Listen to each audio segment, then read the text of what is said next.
Good morning. It is Saturday, February 26th, I believe. 3 days away from my birthday. My birthday is February 29th. And this year, of course, it's not leap year. And so I'm going to be celebrating it on the 1st of March, the day after the 28th, right? So anyway, here I am in this is the conference room, as you can see, of the Premier Palace Hotel here in Kiev, where I am staying during the Russian invasion of Ukraine.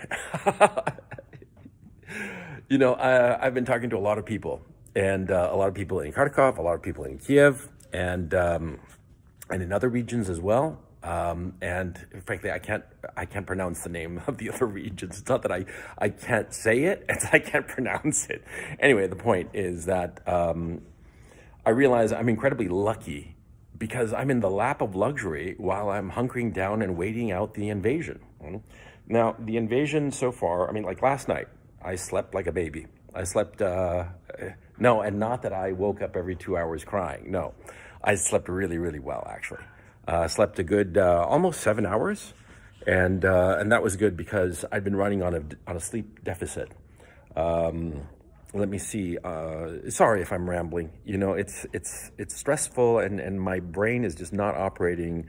My brain doesn't operate that well to begin with, but now it's especially challenging. Anyway, the point is I'm really lucky because I'm hunkering down here in the hotel. I slept in my room, not in the basement shelter, which I showed you in a previous video. I'm not going to be, spending several €100 per night on a nice room and sleep in the fucking garage, man. No, I'm going to get my money's worth. And if my room gets blown up by a missile, so be it. At least I got my money's worth before I became, pink mist. Anyway, kidding aside, I slept really well. I didn't hear anything, and no explosions or anything near me. Although this morning, as I'm recording this, it's 7:45. I'm hearing all kinds of talk about fighting going on and shooting going on near the Maidan Square. And I'm roughly about a kilometer away from the Maidan Square here. I'm just off the Kreshchatyk Avenue. Now, the other thing I'm hearing from multiple sources is that, those AK-47s that the Ukrainian government handed out willy-nilly to civilians? Well, it turns out that now those civilians are shooting one another with those goddamn weapons. I thought it was the height of irresponsibility because you all of a sudden turn a civilian with no military experience into a military target. And my thinking was that this is just going to put civilians in harm's way so as to get a photo op for the Ukrainian government. I thought it was really evil and despicable. But it had never occurred to me that a lot of civilians, for their own personal, trivial little squabbles, are going to start turning these weapons against one another. But that's what's going on. Now, as you can see behind me, I don't want to get too close because I don't want to show their identities in anything. But the lovely people here at the Premier Palace Hotel are setting up breakfast. And, I can't thank them enough. The people here at the Premier Palace have been fantastic. And if you're ever in Kiev, come to the Premier Palace Hotel. It's well worth your trouble. So anyway, hearing about what's going on with the civilians shooting one another, I'm like, Jesus Christ. Couldn't you see this coming? And of course they did see this coming. And I think, okay, my thoughts are my own. My judgments are my own. I'll just tell you what's going on. Right now, we're just waiting around. Everybody's just hunkering down. And as you can see, there is electricity, there's running water, there's internet, there's telephony. Everything is working very, very well. Obviously, they don't want to hurt the civilian population. It's very obvious, because if they wanted to hurt the civilian population, they would have cut the water, cut the electricity ages ago. But everything is working very, very smoothly, okay? And also what's very interesting is that insofar as international relations are concerned, everything is working very, very smoothly. Excuse me. Because the Russian gas, is still flowing through the Ukrainian pipelines to Western Europe. The gas pipelines have not been blown up, either by the Russians or by the Ukrainians.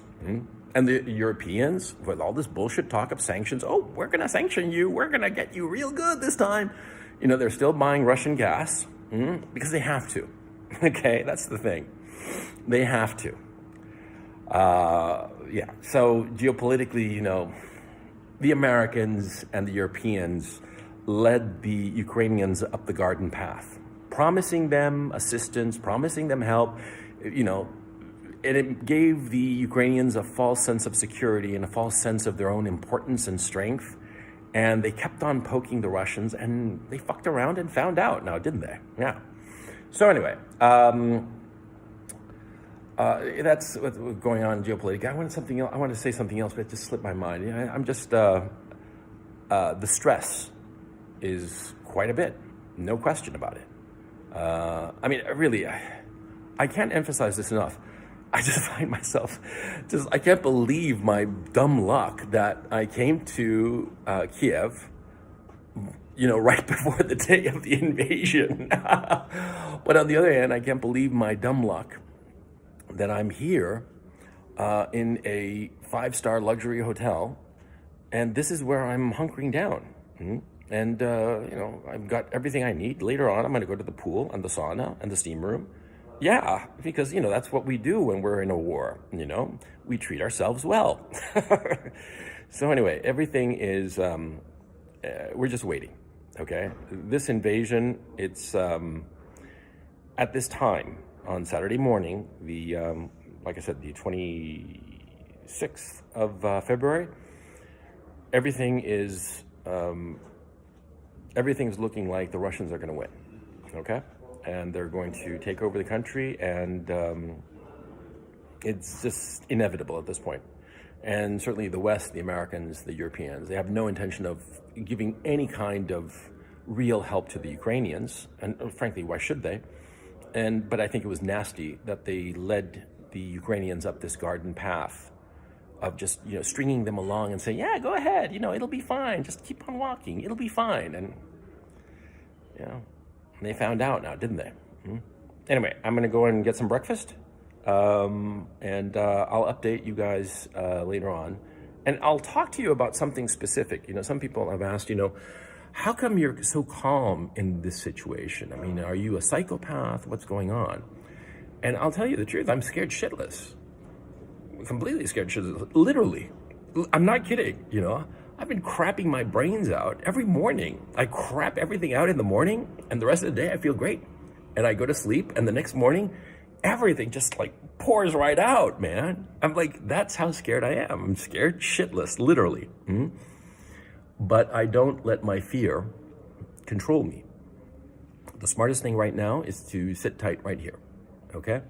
And I'll be doing later today, I'll do a video about controlling your fear in the face of stress and how to go about doing it, okay? Okay, so anyway, you guys take care, and I'll talk to you soon.